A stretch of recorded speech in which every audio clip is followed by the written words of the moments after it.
where they're saying, well, who cares if they become extinct? The tar? Really? One that actually could generate significant income and fuel an entire part of your economy. Who cares if they become extinct? They're not native to New Zealand, so we don't want them here. Yeah. Killing native birds and nesting birds and things like that. It's like, no one cares about the freaking possum. Like, that's not going to be a big money maker for you. No. If I want to go fishing, I have to buy a fishing license, $120 a year. No problem. If you're going to manage for invasive species, you've got to look at your domestic as well. If I want to go duck shooting, I have to buy a duck shooting license, $120 a year. No problem. But if you suggest, we need a big game hunting license, people kick up a massive fuss about that. Well, this is my right. If we want to keep what we have, things have to be done differently. All right, folks, welcome to the Gritty Podcast. We are in the Gritty studio, and I got Zion Pilgrim here, all the way from Kiwi land. New Zealand. Zion, you were on the podcast probably a month or so ago. Yep. Where we talked about the major tar cull that was underway. Mm-hmm. And then, you guys kind of worked it out a little bit. Yep. What's the status on that now? Let's give people an update on the situation there in New Zealand. Yep. So the current status is that the cull is continuing, but at a reduced level. Now, just to clarify for everyone, that they've been culling for 25 years. Ever since the plan was put in operation, there was a plan that, and the details of the Tahr management plan was that the Tahr population will be controlled to a certain range and a certain number. Now, at that time, the actual Tahr population was extremely low at the time that the Tahr plan was formulated. And now it's significantly more than that. But there's just some really... the Department of Conservation did back off their original plan. Mm-hmm. And so they did sit down. They sat down with hunters. They sat down with the New Zealand Tahr Foundation, which was basically formed in response to this issue, which is great because that's got the Tahr in mind and the continued management of them. And so that was really good. It was really good. They sat down, talked about different options, got hunters more involved. And so, the cull is continuing. There was a pretty major hiccup on day one, and that was a fatal helicopter crash, which no foul play at all. Everyone was it was really sad what happened, just a freak accident. Really? So when the tail was a pair of coveralls fell out of the back of the helicopter and through the tail rotor. And so it was really sad what happened. So I think that postponed it again. And obviously no animal is worth a human life. And that's always been my way of thinking and most people I know. And so what we're doing from a hunting perspective, from a professional guiding perspective, is we're just keeping an eye on things, but keeping momentum with just looking forward and the management of animals, but looking at the American model, the US model of game conservation and management. There's just so much to be learned and so much education needed in New Zealand for that. You know what I find kind of interesting is as we publish the podcast and it comes out on YouTube and it comes out on different, it comes out for people to consume. Mm-hmm. I get a lot of people saying, Brian, how can you even justify or defend the elimination of Tahr altogether? They're not native to New Zealand. Mm-hmm. Why don't we just simply get rid of all of them? And to say anything else otherwise is acceptable just doesn't seem right from a conservation and ecological perspective. Mm-hmm. I mean, I understand where they're coming from. It seems very black and white, that species on the island is invasive and therefore disturbs the native ecology and has a detrimental impact on native plants and wildlife. The argument is, let's remove them altogether and then we don't have those problems anymore. And it seems even, I heard Ranella on Meat Eater not too long ago. I'm a big fan of Meat Eater, and he was talking about the argument for justifying hunting tahr has often been, well, it's an invasive species, therefore we're helping conservation by eliminating the invasive species. And then when the opportunity comes to completely wipe them out, you're like, no, but wait, we still want the invasive species. And so it comes across as, now you have to admit, I actually want the invasive species here. But I don't see that as some kind of moral quandary. No, like all of a sudden now you can hunt them to keep them in check and to control a population. And also,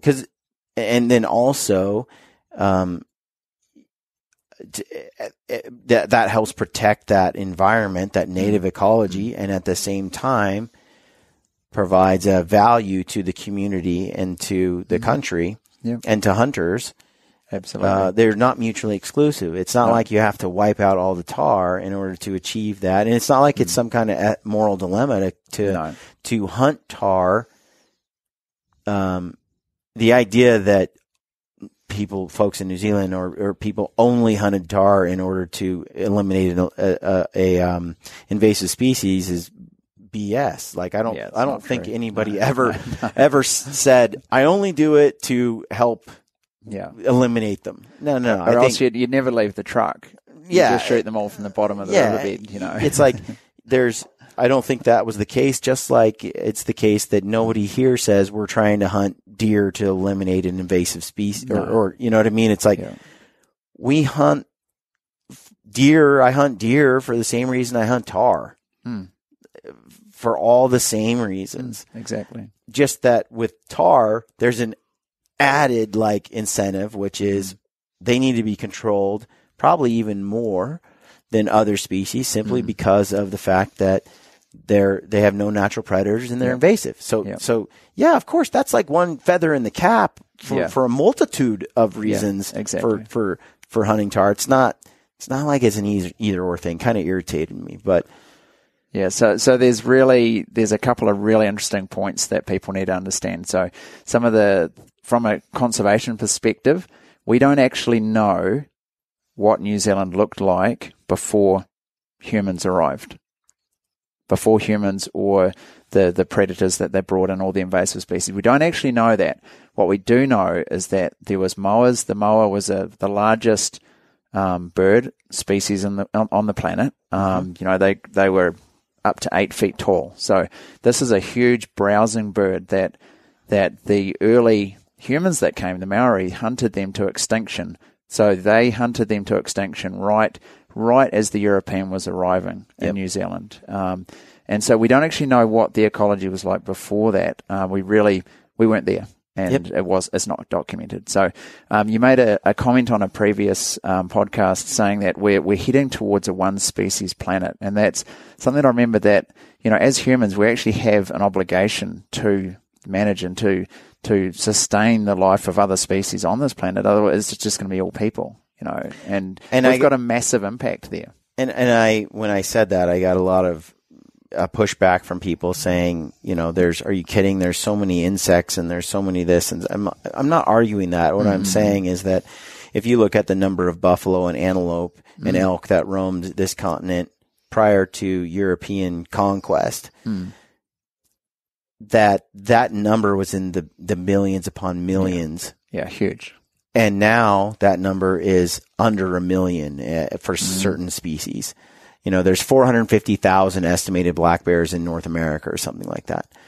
How many millions were here before?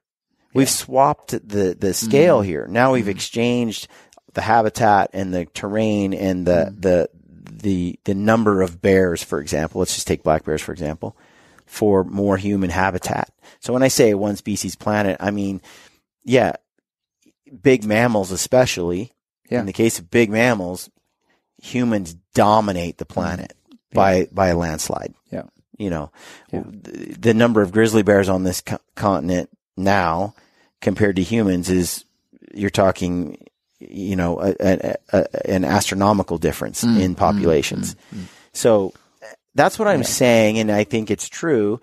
And when you look at the New Zealand tar, it's the Himalayan tar. Yeah, that comes from the Himalayas. It's been threatened or endangered throughout its modern existence. And you have healthy, strong, thriving populations in New Zealand, but you move them over to, if you rely on what you've got in a third world country, in Tibet and so on, you're at risk of them disappearing. Yeah, and I've seen some of those same comments in New Zealand. We've got some pretty active keyboard warriors from the other side too, and where they're saying, well, who cares if they become extinct? Who cares if they become extinct? They're not native to New Zealand, so we don't want them here. Well, I think that's a really small-minded way of thinking, because they're a fantastic, beautiful animal, and to see them in the mountains is incredible. I mean, you've been there, experienced it, and that's always been the number one animal for me as a guide and as a hunter myself. And I think that type of thinking, there's not really any place for it, because, like you said, in Nepal and these countries where they're from, through decreasing habitat, through just predation by people, and then the predators that are there, the population is threatened. And so New Zealand has the best population in the whole world. So let's manage it, which we can do just through good science and everything else. That's the thing that's ironic here is when someone says, well, who cares if they disappear? They're not native here. New Zealand doesn't care. Who cares? I look at that and I'm like, it's not all or nothing. It's not zero or one. Exactly. Why can't you have both? Why do you create this mutually exclusive scenario where it's like you can either have Tahr and a major problem and have it and nothing in New Zealand will survive, or you have to eliminate Tahr and save New Zealand? It's like, dude, why are we going to these? They're not either or. No, you can have both. Yeah, have both. Yeah, exactly. So one really good example. So back in the 60s and 70s, we had just millions and millions of sheep in New Zealand, like something like 70 million sheep.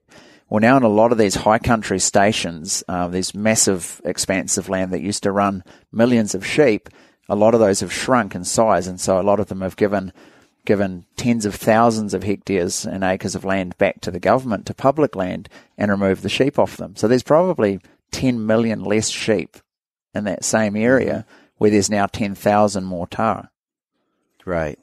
So they're never going to have the impact on the grass and the plants that the sheep had. And that's my thing too. It's like what I find irritating about that discussion was, and I said this before, everyone seems to be okay with the impact that domestic animals have on New Zealand's grasses and native lands and waters and so on. It's like, domestic sheep are fine.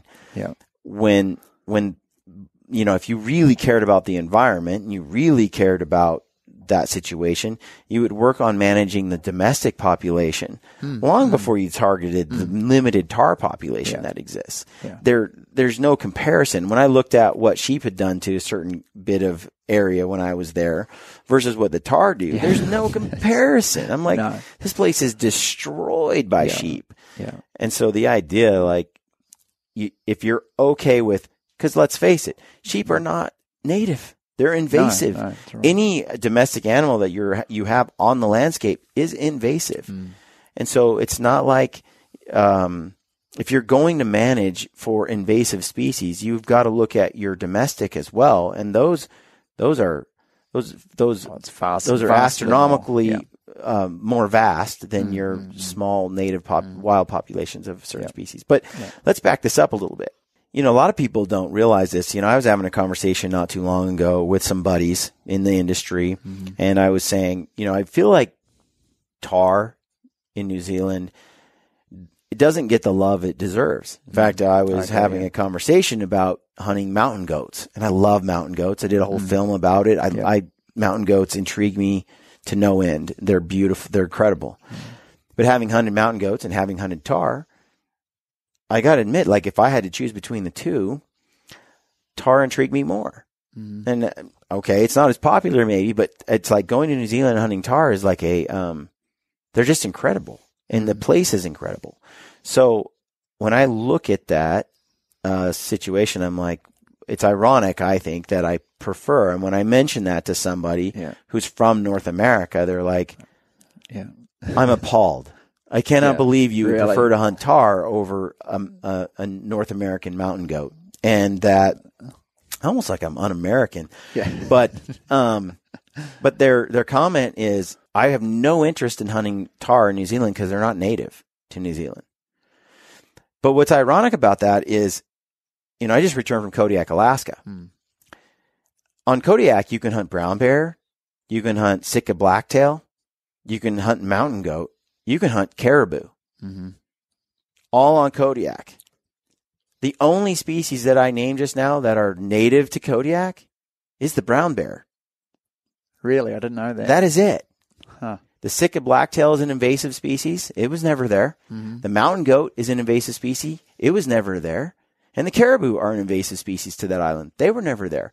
You have 3 species that we in North America are all excited to go hunt and act as if they're native to that landscape, and they're not. And we have no problem like doing the exact same thing that Tahr are doing in New Zealand, but then scoffing at New Zealand for it. It's kind of weird, man. It's like, I hate hypocrisy. It bugs me.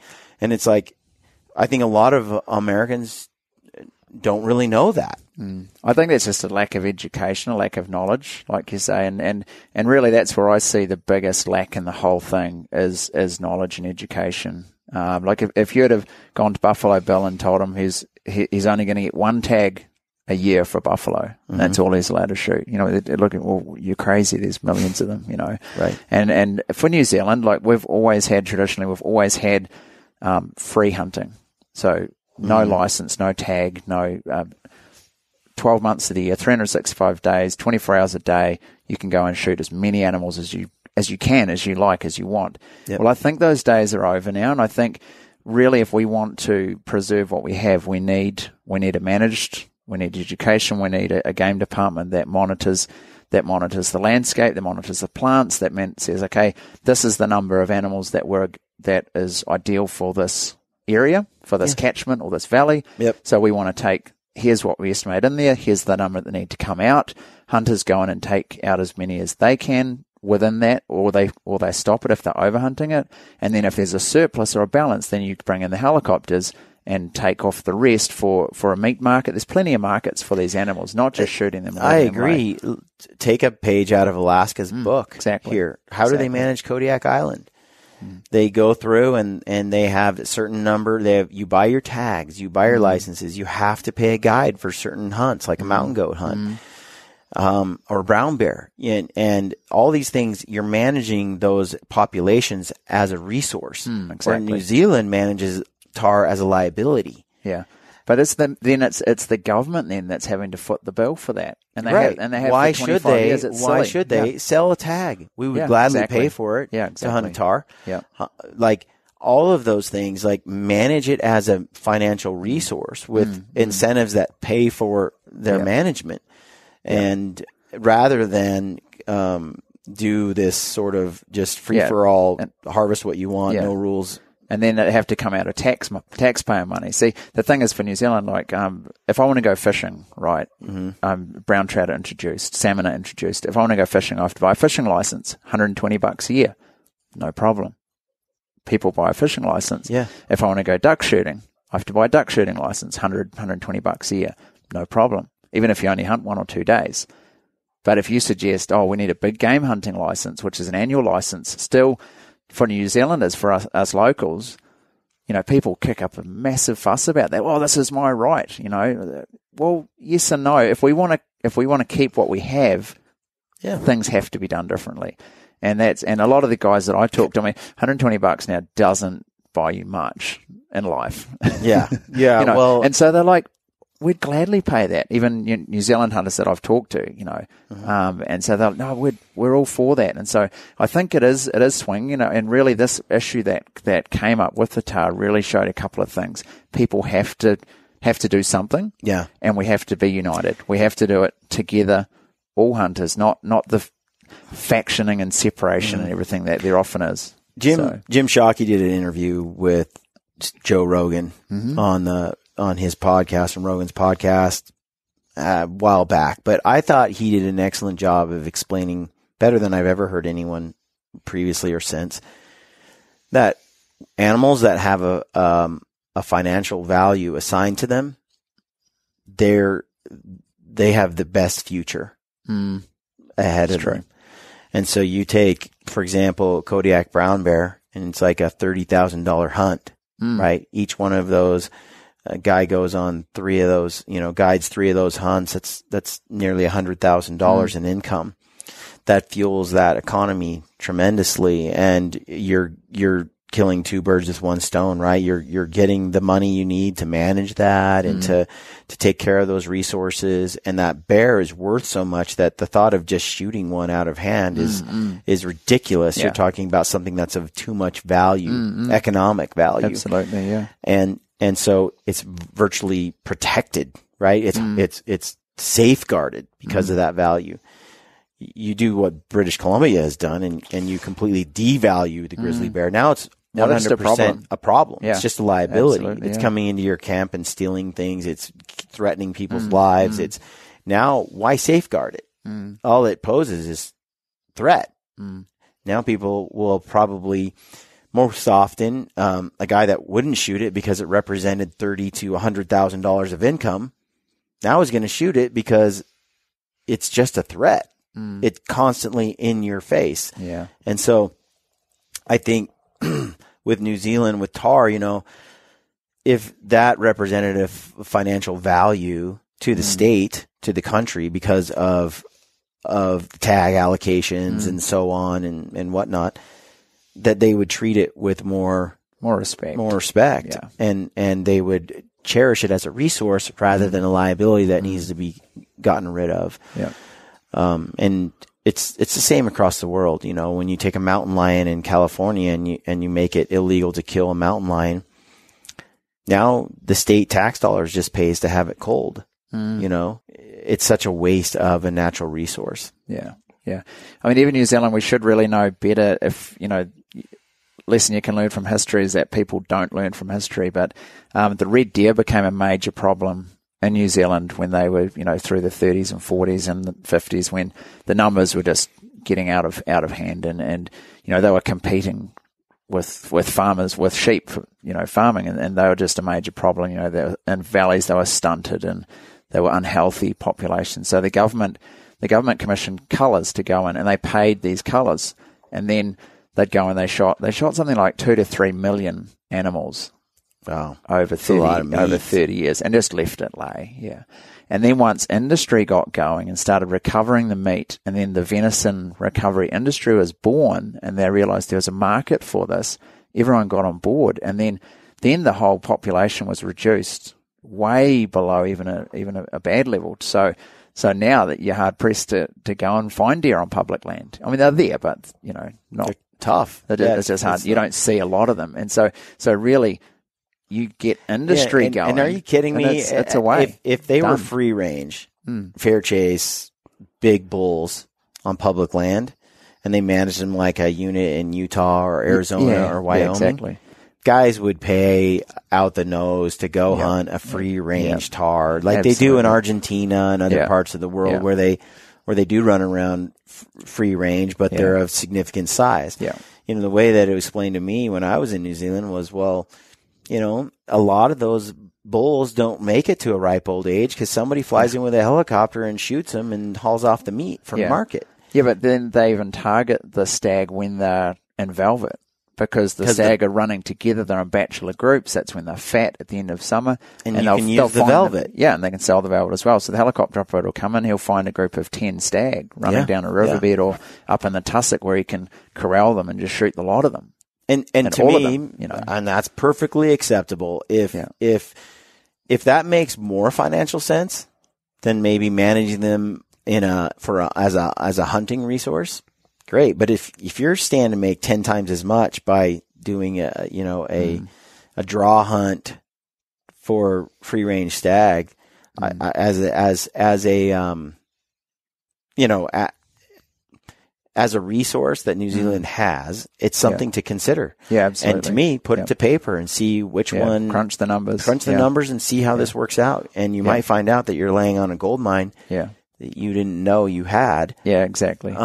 Instead of, a major liability. To me though, I find Tahr fascinating and the hunt deeply rewarding. And the fact that it's not native to the island, it didn't take away from my Sitka blacktail hunt in Kodiak that they're not native. Yeah. If I draw a mountain goat tag for Kodiak Island, I'm all over it. Mm. And it won't. What's the difference? It won't feel any different than when I'm in British Columbia. Exactly. How do I know? That's why half the people don't even know they're not native. Yeah. A lot of people don't follow these thoughts through to their conclusions and actually think of these things in a I think in a more balanced perspective. But I would like to see the tahr in New Zealand be more valued on this side of the pond. Yeah. I agree. I think though that a lot of you're right in what you're saying, but a lot of the guys that come and hunt, like the guys that hunt with us for tahr and that, they do actually have a lot of respect and put a lot of value on the animal. Obviously they're paying for a guide, they're paying for an outfitting service, they're paying to get a good opportunity on a mature animal, and they do get that. It's not like I'm not going to mention any nationalities, but we have guys that come in from out of the country and they'll just sit at the truck and they'll shoot 15 animals from 500 yards with the rifle and not even climb up there. And, young bulls and all of this. And you say, what are you doing? Why are you shooting all our tahr like this? And they're like, well, we're helping the culling, like you said. Or then they'll complain, why aren't there any mature bulls around? We only saw young ones. So, we shot them. But, there's just a whole lack of education and just really poor thinking. There's no real management or looking to the future, like you say. And so I think we've just got a long way to go with that. But I mean, I've been impressed with the US hunters and how respectful they are of our animals in general. That's good to hear. And I feel like in New Zealand, we talked about this morning because Zion did a WOD with me in the gym today, and we hit the Mountain Ops gym. But as we were chatting this morning, something that I brought up to you is there are a lot of guys that dismiss New Zealand out of hand, like they do South Africa. There's a stigma attached to it that it's all about high fence hunting, right? And so even if a guy goes there. Like I went there, it was all free range, but I still had people comment on my film saying, way to go hunting a high fence tahr, good for you. And like, it wasn't high fence and it wasn't private property. There was a mixture of private and public, but it's like, we were on both and the idea, but see, people have in their mind, a stigma attached to New Zealand because of all the high fence operations, because of the canned hunts, because there are operations where there's a fence and you bring in a giant bull and put it in there for a guy to shoot. And from the U.S. perspective, that's not hunting. And it's just buying an animal basically. And that right there is something that conflicts with, I think, the U.S. market and their value system on wildlife and hunting. Yeah. And a lot of the reason for the fence hunting of the stag in New Zealand is the lack of game management from a national perspective. I mean, all day long, I'd much rather hunt free range stag than in a fence. And so, and that's something that I realized was as we were on vast tracts of private property, and this fallow deer and stag are running around on this property. You step outside that and they're shot with helicopters and they don't get very old or very big. And so a guy doesn't want to go all the way to New Zealand just to kill a, 2-year-old stag. And so absolutely, because it's not managed outside of private property, it drives these high fence operations so you can grow something to maturity. Yeah. Without a doubt. I mean, that does play a role. And I think you'd end up with, there's a market for a mature stag. Yeah. And you're not going to find that mature stag very often in the public lands. No, but you do. They're there, but they're not of any real size. I mean, when they first started trophy hunting in New Zealand back in early 1900s, I think it was about 1904 or something, they were shooting 400-inch bulls free range. in the wild. And that's, I would love it if we had that. That'd be incredible. I think we could get to that again. We could with good management. And we've got an organisation in New Zealand called the Game Animal Council. And it's just been sort of stuck in the water getting going, mainly through a lack of funding. Yeah. But, we've got some mechanisms that need to be put in place. Now, one of their initiatives was herds of special interest. And so if you had some areas where these areas are managed, so go to the heart of where the red stag were originally released in these valleys. And, okay, this valley, we're going to manage it. We're going to limit the number of hunters. And like we're talking, like a draw hunt. For stag, for whitetail, for tahr, for, all of these different species, it could be done. It's all there. It's ready to go. It just needs a boat, Yeah. So no, I think if they manage some of those units, like Utah manages, the Boulder and the Wasatch, or Arizona does unit 9 and 10, where you just get some old age class bulls and the bull to cow ratio is 50-50, and whereas some units where it's just over the counter bull only hunts, you end up with a way skewed ratio of bull to cows, and they just don't get as old often, or it's a hard hunt. It's over the counter, right? But those managed units, they're worth a lot to people. Yeah, and I think if New Zealand offered something like that, that would be pretty remarkable. And the high fence thing, though, it's going to continue to be a black eye or a problem. Yeah. I get asked that a lot, and I just explain to people, high fence in New Zealand for stag is a necessary evil. I don't like it. I'd rather we didn't have it, but it's the only way to get good animals, the quality of animals that people want and expect. It's really realistically the only way to do it. I would love to see the day when we could go and shoot 400 stag free range. Yeah. It's going to have to be a lot happen for that to happen. Yeah. And the thing is, though, if you then, most of our hunters will come and they'll do a stag and they'll do a tahr or a chamois as well. So I say to them, look, come and hunt your stag, get a nice animal for the wall. Then we'll go in the mountains and we'll have an awesome adventure. We'll have a great experience, whether it's West Coast helicoptering into a spike camp and then hunting on foot, or whether we hunt on the eastern side where we climb up from the bottom, whether it's a rifle, archery, whatever, the experience is incredible. And then you combine the two, you get good trophies, you have a great hunt, great experience, and really that's what it's about. For me, like hunting a stag inside a fence it just doesn't have the appeal, the adventure that's associated with it. It's sort of like just going and getting something. Yeah. It just doesn't have the same draw that a chamois and a tahr does by any stretch, and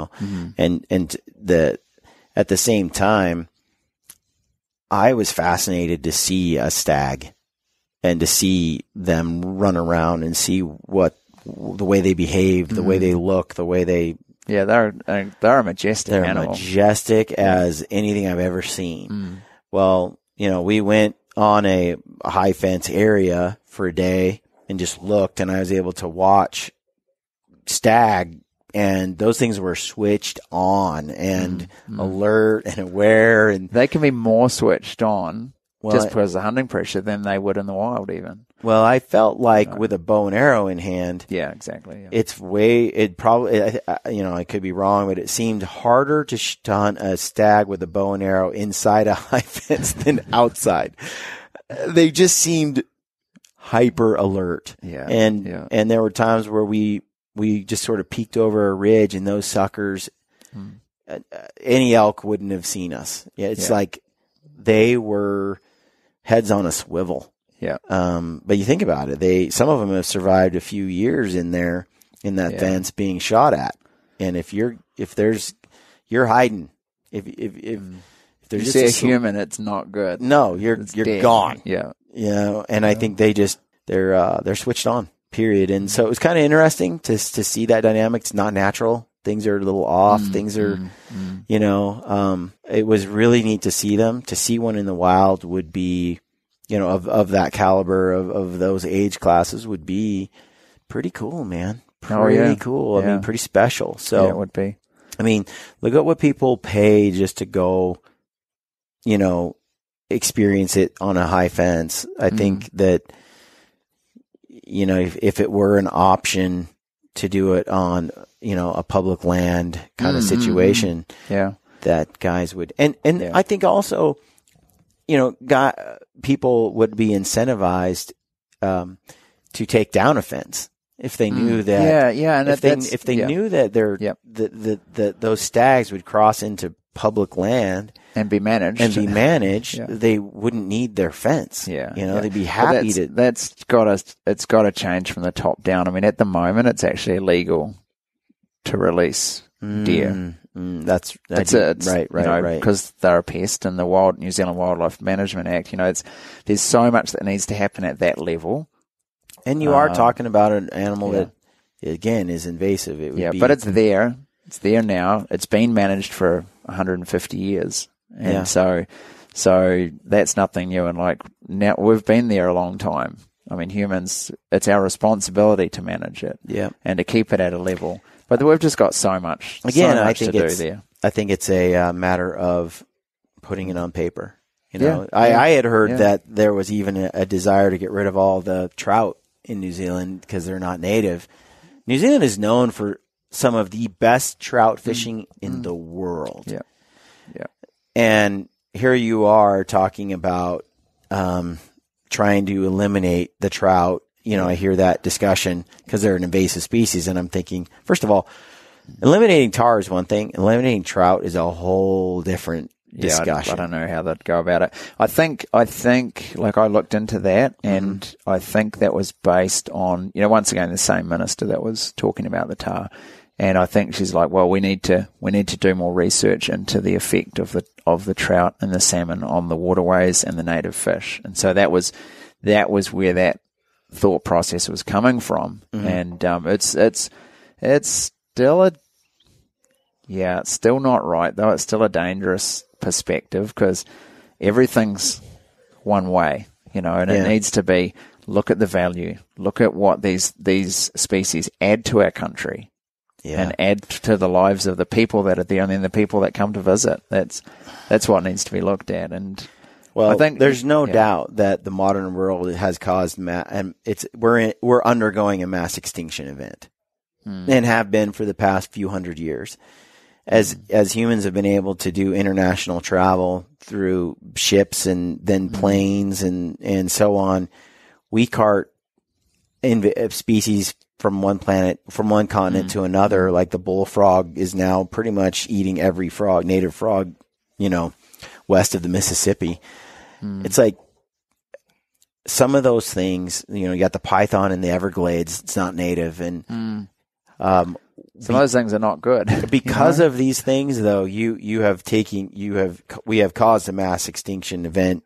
If you were to look at this a million years from now, you're going to see that transcontinental travel has brought on mass extinctions because an animal that is better equipped to you take a snake and put it in New Zealand with all the ground birds.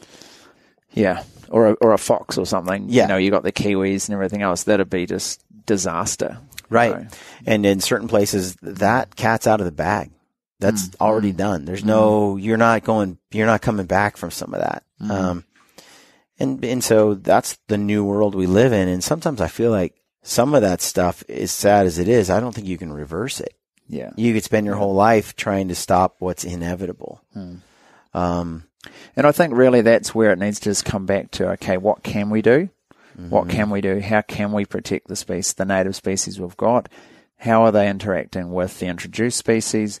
I mean, there's far bigger problems in New Zealand than tahr. That's what species. That's what you got the wallabies, you got the possums, you got so many other things. Well, let's put a management plan in place for the tahr, but they're actually something we want there. Yeah. Look, let's get a hold of these other animals. That's what I thought was kind of shocking was of all the invasive species you've got there in New Zealand, it's like the tahr, really? One that actually could generate significant income and fuel an entire part of your economy.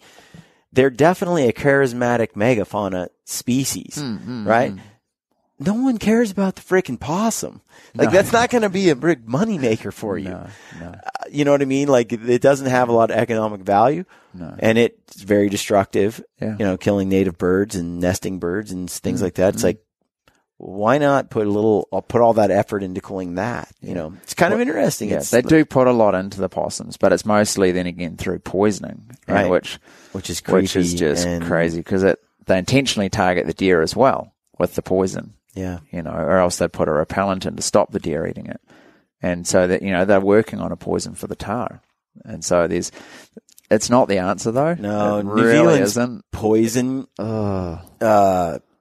The mentality, it's the poison thing. It's creepy to me. Yeah. You're first of all, it's a horrible way to die. Yeah, terrible. And it's not humane. No. And the way they deliver it, and it's sad. And in all the waterways and everything. I mean, the funny thing is when they poison the valleys and they say, oh no, it's safe once I'm not going to go too far down this line. I'm not a rabid protester, but then they'll say to people, oh, don't go to the beach for a week. Oh, but no, it's safe once it's in the waterway. Keep your stock away, though, and no one go to the beach where that river comes right. out. Like, something's not quite adding up they're here. Not adding, yeah. No. So, I just think we can do a lot better. We can. The world we live in now, there's better options there.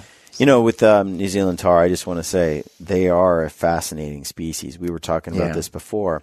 When I had a mountain goat, they're not, they kind of see you down below and they're like, oh, I see a guy, but I'm up here, and they're pretty chill. And you get above them and they don't really look up. And then when they do see you, they're like, what is that? And they kind of stare at you and everything. Tahr are wired completely different. They are switched on. As much as they resemble a mountain goat, they're very different. And you get on a tahr, and like we were saying, you see a tahr it sees a human form from a long way off, and it's like, what the hell is that? We're out. Yeah. And it's a snow leopard. I'm gone. We're gone. And it's very fascinating. Yeah. And for that reason alone, and then they start whistling at you as a group, and they're like, which is cool. And they're like a white-tailed deer, like, hey, everybody, there is a predator here. Let's go. And you don't get that with mountain goats. Yeah. So, when you talk about the whistling, and you were bow hunting, but when I first started guiding tahr, it was, I wasn't really used to, I was just learning a lot when I started, 10 years ago or more. And, you'd hear a whistle and there was a bull. There's a bull over here. And so then you start looking around and find what, rifle hunting, you can just get them. And so that's how you'd actually locate animals, because then when they're whistling, then you use it as a locator to give away their position there. Oh, I didn't see that bull there, or there's actually 5 bulls there. So it's kind of that's interesting. It makes archery tough, but rifle just simplifies things.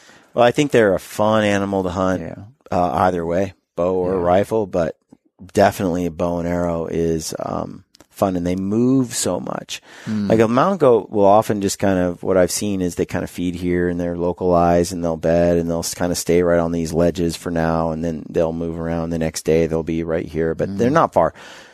I saw a tahr go completely from the top of the mountain down to the valley and feed and then go back up. And as I researched them, they were saying that one of the reasons that they think the tahr is so adaptable and lives so well is that it's willing to travel from mountainous country to the plains and get lots of feed and then go back up. And that's kind of unique for that goat type of animal. Yep.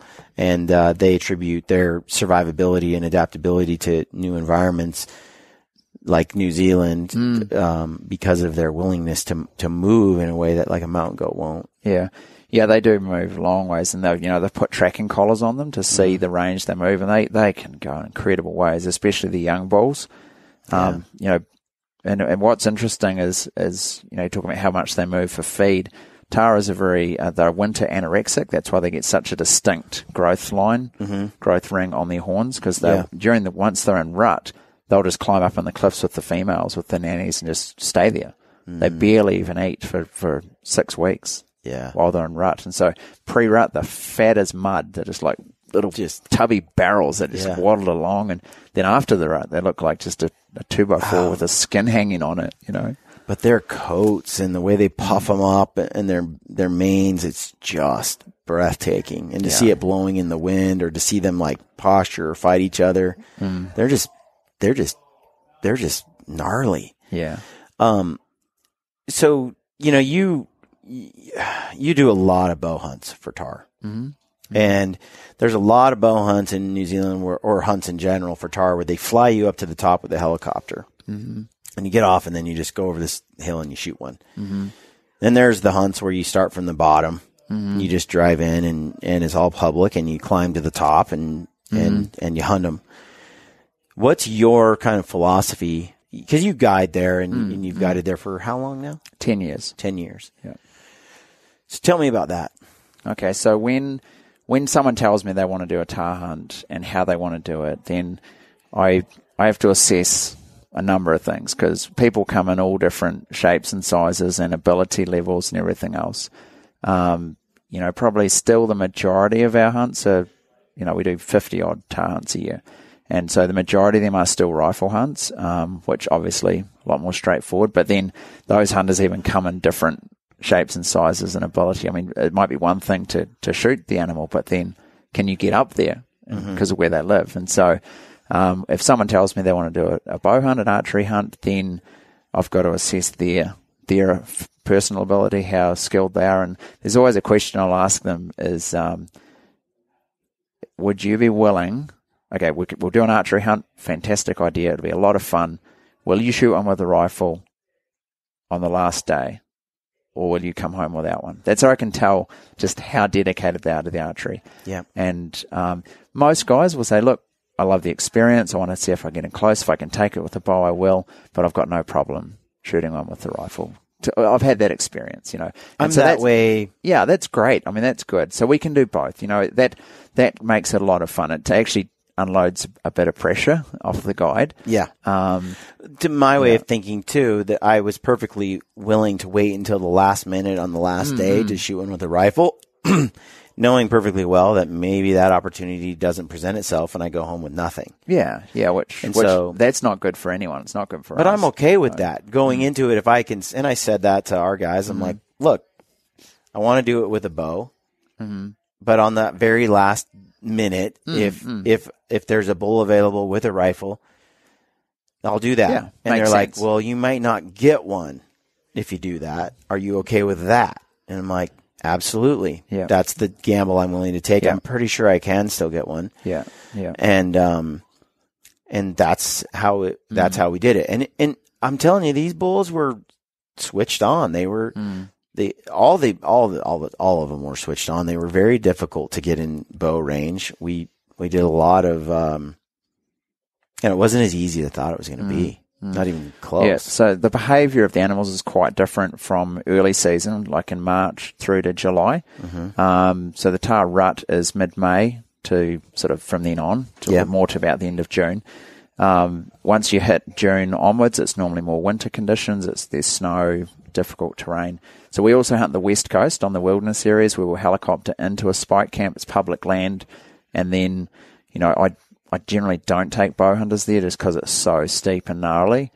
But then if they say, look, I want the experience, I want a spike camp, I want to spend a couple of days in there or whatever, then that's where we go. And we'll go there before it gets real cold.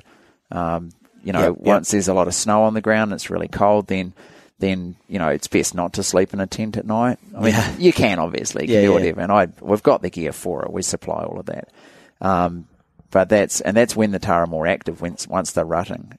So then even for that one, there'll be guys that will just do day trips. We'll just go into the heart of the tahr terrain where we know there's bluffs where we're going to see good bulls, and so we'll just drop in there for the day. And get out of the machine, glass. You might hike a bit up to a ridge or something. Glass, and then you find the animal.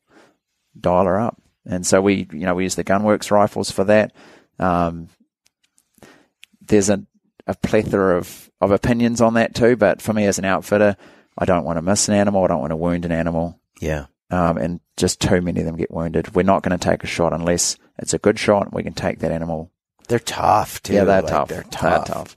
So make it good. Put the time on the range, making sure that the hunters are good at what they're at shooting, and then that'll give us an idea too of, okay, look, this guy, it's got to be 300 or less. Yep. Or some people can stretch it out further. And so, we just try and play it by ear and just match the capabilities of the hunter with what we're going to offer them. How does the rut hunt compare to, the earlier, later non-rut? Yeah, big difference. So before the rut, the bulls are bachelor groups. They're bedded. I mean, they're together, but they really only move right at the extremities of the day. So you hunt them for maybe an hour and a half in the morning, and then you've got a long, hot day to get through, and then they'll come out again hour and a half, 2 hours before dark. And so if you locate a bull in the morning and you know there's a good bull there, you put him to bed for the day. Be ready when he comes out again. You can be successful on that. Whether that's archery or rifle, the same principle applies. I felt like we kind of hunted just after the rut. Just after the rut, yep. Yeah, you did. And if you had have come a month later, then the bulls are all back together in their bachelor groups again, and they've gone low for the feed. The only reason they go high is for the females, is for the nannies, because that's where they live. And so, a month later, they're back down low again. Then they're just back on the feed, trying to put that condition back on again for the rest of the winter. And so they're almost a lot easier to get then too.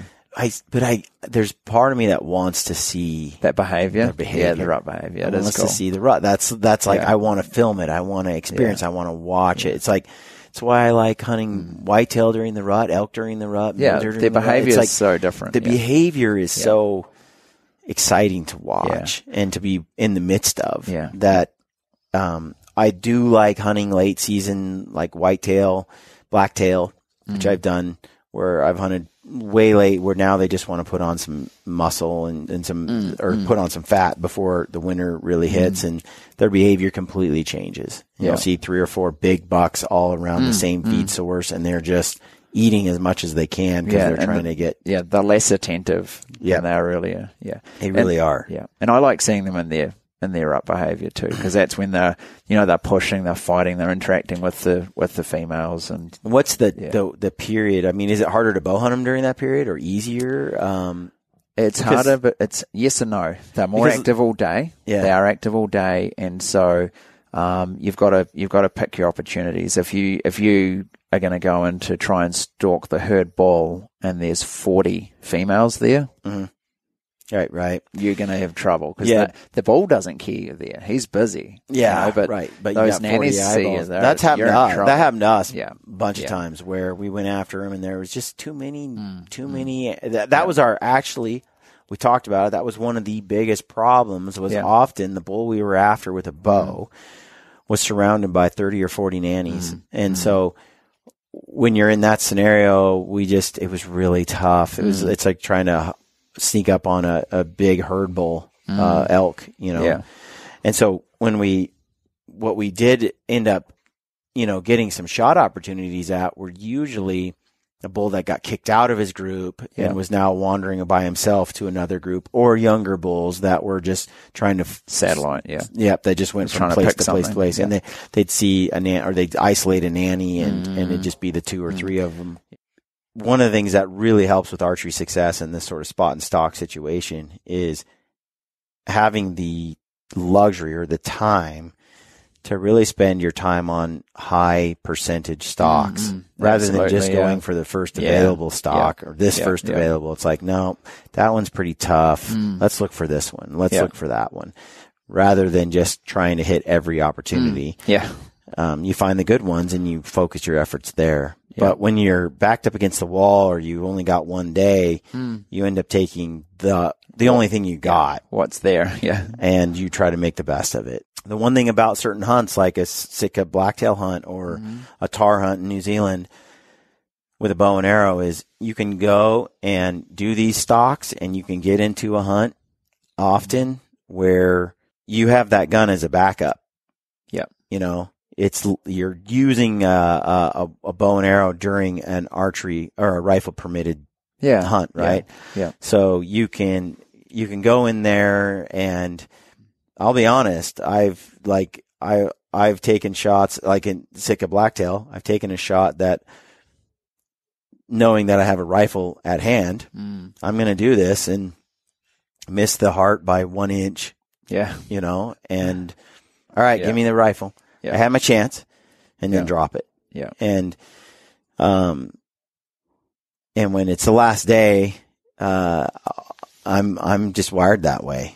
I still get my animal and have that adventure. And it's all about the adventure you want to have. Like if a guy wants to fly to the top, in a helicopter and do it that way, or if a guy wants to hike to the top, or a guy wants to use a rifle, or a guy wants to use a bow, I'm looking to have the experience that I'd like to have. And so bow hunting it my way is going to be different than how someone else wants to do it. Yeah, absolutely. But there's so many options in New Zealand. Yeah. And I really think the thing that has made us successful is by recognizing that the experience is really what people are going to remember. And if they just go out and, get a helicopter and go shoot a tahr in 20 minutes, they're not going to value that. Whereas if they spent even a whole day hiking around in the mountains, or just to sit on that mountain to soak it up. I mean, I remember talking to Donnie Vincent at the sheep show probably 4 years ago, and he, we were talking about hunting in New Zealand. He said, what, I want to come to New Zealand. He said, I want to sit on top of a mountain in stag country for 30 days and just listen to them roar. And I'm like, wow, I've never really thought about that. Yeah. But the experience, and so if that's, when we recognize that, it really did change how we organized our operation and how we did things, that we want to make every person, you want to challenge them a little bit. You want to make them not go outside their comfort zone too far, and to be successful and achieve their goals of hunting. It's not just about what we value ourselves. It's about providing something for them. And I really think you've got so many options, and it's just such a great place to do it. I agree. I think it is the experience, and that's why I liked when I went with Sam and and we were there with Duncan from Ventura, Cardrona. Yeah. I was able to hunt the whole time with my bow, day after day after day, and that experience was vast because of all of the failures and close that's calls. what you remember, And I walked away from that, even though I shot a tahr on the last day with a rifle. I walked away from that experience like, wow, I gained so much, and I loved it. If I'd come out and shot one on the first day, which was a slam dunk, doable with a rifle, I wouldn't have I wouldn't maybe treasure or value them like I do right now. That's true. That's true. So, but again, I'm not trying to knock on anybody else's idea of what a hunt is. It's do you, but I think there's so many options there. Anyway, where can people get a hold of you? So on Instagram, it's Zion, Zion Hunt NZ. Zion Hunt NZ. Yep. And Facebook, just my name, Zion Pilgrim. And then our company is Wilderness Quest New Zealand. So pretty easy to find. We've got a website and then the Instagram and Facebook. So yeah. Or maybe at a trade show. True. You're going to be, what shows are you going to be at this year? Yeah, so January we'll be at Safari Club in Reno, and then Dallas Safari Club, then follows on Houston Safari Club, then back up to Ovis, and then Wild Sheep. We finish up, and then we'll also have a booth at Salt Lake. So at the Western? At the Western, yeah. Well, I'll be seeing you there. Yeah. For sure. That'll be fun. It's good. I just love talking hunting with like-minded people. That's really what it's about. And just a note to, other guys in the industry, you hunted with Sam and Sean and Duncan and them, great people. And really that's what people go, is the camaraderie, the relationships you form, the friendships you form, to see other people's ways of doing things, their lifestyle, to hear them talk funny and and it's just fun. It's what it's about. Yeah, that brotherhood it's what makes the hunt and on so many levels, whether it's elk or deer or tahr or Sitka blacktail. I just spent a week with, Cole Kramer, Adam Foss, the guys from Leopold, and great people. They had me. We were laughing and a week with Cole's a life-changing experience. He's way funnier than I realized. Like, you get around Cole, he is a riot. He's a party. Yeah. So. But he's awesome. A good guide too. Like some of the stuff he does on brown bear. Like, so my friend Chris, he just got that world record archery brown bear. Yeah. That's high octane hunting right there with a bow. Yep. Cole's done some intense stuff. Yeah. Hearing some of the stories, having a bear woof at you at 3 feet or 5 feet, and just stand there and you just stand there and your lunch. I just can't do it, dude. I'm like, how come you didn't shoot? Well, because the body behavior I could tell he wasn't going to hit me. Like, okay, whatever. Like, I'm out. It's a little crazy for me, but yeah, it's that camaraderie though. I mean, hearing the stories, sharing it with the like-minded people, it's pretty awesome. So anyway, let's wrap it up, folks. Thanks for listening to the Gritty Podcast. Check out Zion Pilgrim. And if you're interested in Tahr, send a note, send a note to Zion, anybody, you can send one my way all the time.